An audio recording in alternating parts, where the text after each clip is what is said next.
Hi, and welcome to my podcast, Help Me Rhonda. I'm your host, Dr. Rhonda Karg. I'm a clinical psychologist, and each episode of this podcast, I share mental health related information with you in hopes that you'll gain insight into your own behavior or possibly learn a new skill from me that will help you with your mental health.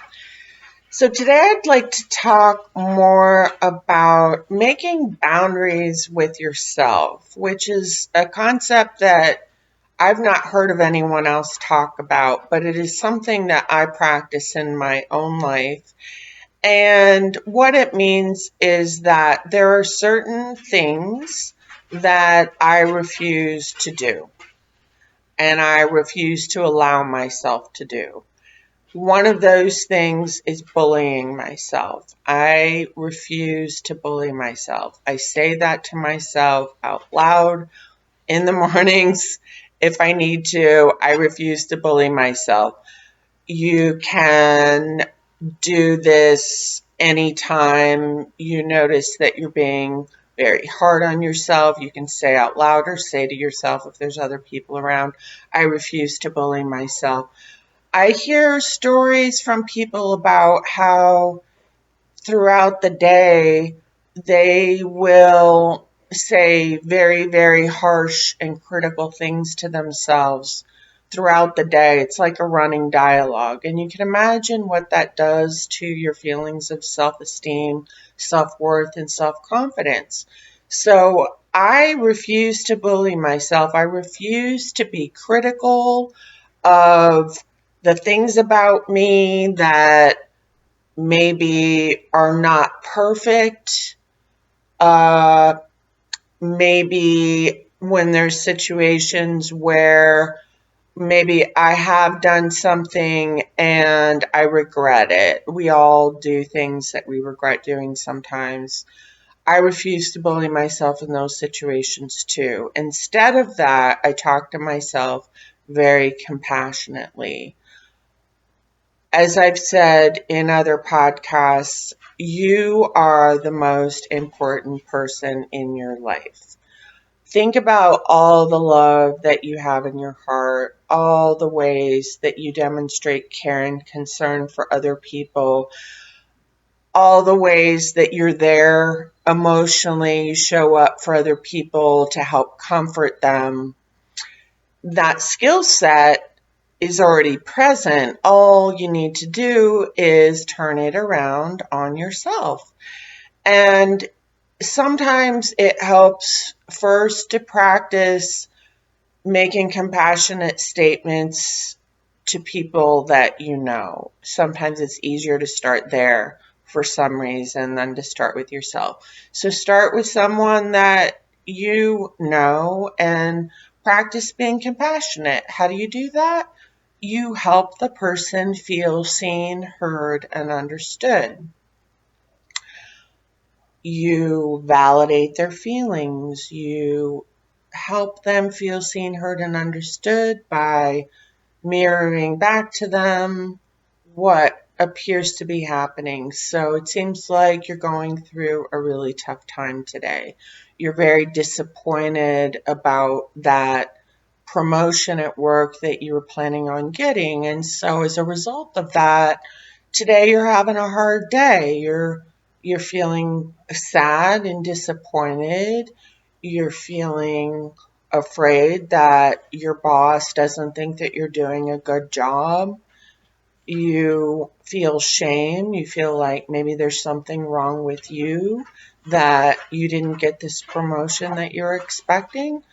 So all those emotions can result in us being hard on ourselves and questioning our behavior, second guessing ourselves, uh, finding faults in the things that we did, maybe even taking on more responsibility than is even yours. You know, the thing that I like to say is that I'm 100% responsible for my 50% of a situation that maybe a conflict that I'm having with someone. I'm 100% responsible for my 50%. That's the only thing that I have control over. And if I messed up, I will do something about it because I don't want to repeat patterns that are harmful to me or harmful to other people.